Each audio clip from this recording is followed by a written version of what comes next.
சொன்னதை செய்து முடிப்பீர், நீர் முடித்து தீர்க்கும் மட்டும் கைவிட மாட்டீர். சொன்னதை செய்து முடிப்பீர், நீர் முடித்து தீர்க்கும் மட்டும் கைவிட மாட்டீர். என் கையை கொண்டு நீ தொடங்கினதெல்லாம் என் கையை கொண்டு நீர் நிறைவேற்றுவீர். என் கையை கொண்டு நீர் தொடங்கினதெல்லாம் என் கையை கொண்டு நிறைவேற்றுவீர். மறவாமல் நினைப்பவரே இசையா, நிறைவேற்றி முடிப்பவரே. மறவாமல் நினைப்பவரே இசையா, நிறைவேற்றி முடிப்பவரே. நீர் நம்ப பண்ணின உந்தன் வாக்குகளை நினைத்து நிறைவேற்றுவீர்.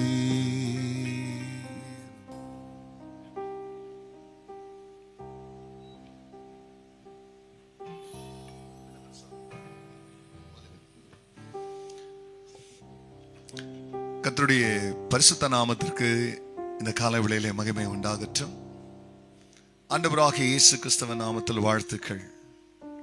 கிருபையும் சமாதானமும் உங்களுக்கு பெருகுவதாக. அன்பானவர்களே, இந்த நாளில் தேவனாகிய கர்த்தர் நமக்காய் கொடுக்கின்ற அவருடைய ஆலோசனையானது சங்கீதம் 81:8. என் ஜனமே கேள், உனக்கு சாட்சியிட்டு சொல்லுவேன். இஸ்ரவேலே, நீ எனக்கு செவி கொடுத்தால் நலமாயிருக்கும். அன்பானவர்களே, இதோ அந்த இடத்துல நம்முடைய தேவனாகிய கர்த்தர் தமது ஜனங்கள் அவருக்கு செவி கொடுக்க வேண்டும், அவர் சொல்லுகிற வார்த்தையின்படி நடக்க வேண்டுமேயானால், ஒரு மனிதன் ஒரு மனுஷி படைத்த தெய்வத்திற்கு செவி கொடுக்காமல் போனால் அவர் சொல்லுகிற வார்த்தைக்கு கீழ்ப்படிய முடியாது. அவர் சொல்லுகிற வார்த்தைக்கு கீழ்ப்படியாமல் போவார்களேயானால் அவர் வைத்திருக்கிற நன்மைகளை அவர்களால் அறிய முடியாது. அப்ப செவி கொடுக்கிறது என்ன செய்கிறது என்றால், தேவன் வைத்திருக்கிற நன்மையை நாம் அடைகிறதற்கு, தேவன் வைத்திருக்கிற அந்த நன்மையை நாம் சுதந்திரித்துக் கொள்கிறதற்கு ஏதுவாக அது அமைகிறதுனாலே ஆண்டவர் சொல்றார், என் ஜனமே, நானே சாட்சிடுவேன், நீ எனக்கு செவி கொடுக்கிறியா இல்லையான்னு. ஆண்டவராக இயேசு கிறிஸ்துவை குறித்து தேவன் சாட்சி கொடுத்த பொழுது, இவர் என் நேசகுமாரன், இவரில் நான் பிரியமாயிருக்கிறேன், இவருக்கு செவி கொடுங்கள் என்று சொல்லி சாட்சி கொடுத்தார். மோசேயை குறித்து தேவன் சாட்சி கொடுத்த பொழுது, பிரியமல்ல, என் வீடு எங்கும் உண்மை உள்ளவன் என்று சாட்சி கொடுத்தார். யோபை குறித்து தேவன் சாட்சி கொடுத்த பொழுது உத்தமன் என்று சாட்சி கொடுத்தார். ஆபிரகாமை குறித்து சாட்சி கொடுத்த பொழுது அவன் என் சிநேகிதன் என்று சாட்சி கொடுத்தார். அப்போ இவர்கள் எல்லாரும் தேவனுக்கு செவி கொடுத்ததனால் சாட்சி பெற்றார்கள். அவர்கள் நன்மையும் அடைந்தார்கள், பிறருக்கு நன்மையாகவும் இருந்தார்கள்.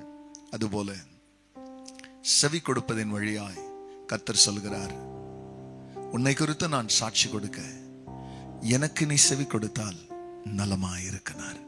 ஆகையால் நம்முடைய சுய விருப்பத்தின்படி நாம் நடக்காமல் தேவன் சொன்னபடி நடக்கும் பொழுது மெய்யாகவே நீங்களும் தேவனிடத்தில் சாட்சி பெறுவீர்கள். அப்படி ஒரு சாட்சி உள்ள வாழ்க்கை வாழ கர்த்தர் நமக்கு உதவி செய்வாராக. கண்களை மூடினவர்களாய் ஜெபிக்கலாம். பரிசுத்தரே, உங்க நாம மகிமை அடையட்டும். ஆண்டவரே, இந்த அருமையான சுவாமி, இந்த காலை வேளையிலே உம்முடைய ஜனங்களாகிய நாங்கள் உமக்கு செவி கொடுக்கிறதன் வழியாக இருக்கிற நன்மையை அனுபவிக்க கர்த்தர் தமது பிள்ளைகளுக்கு கிருபை செய்வீராக. உங்க சமூகம் உன் பிள்ளைகளை தொடர்ந்து நடத்தட்டும். இந்த நாள் அநேக நன்மையை பிள்ளைகள் கொண்டு வரட்டும். கர்த்தர் அப்படி செய்ததற்காய் நன்றி. எல்லா மகிமையும் கர்த்தர் நேரிடும். நல்மீட்பர் இயேசுவின் நாமத்தில் பிதாவே, ஆமென், ஆமென். நீர் நம்ப பண்ணின உந்தன் வாக்குகளை நினைத்து நிறைவேற்றுவீர். God bless you, church. Have a blessed day. மறக்காதபடிக்கு பிரியமானவர்களே, உங்க கமெண்ட்ஸை தெரிவிங்க, மற்றவங்களோடு ஷேர் பண்ணுங்க. கர்த்தர் உங்களை ஆசீர்வதிப்பார். ஆமென்.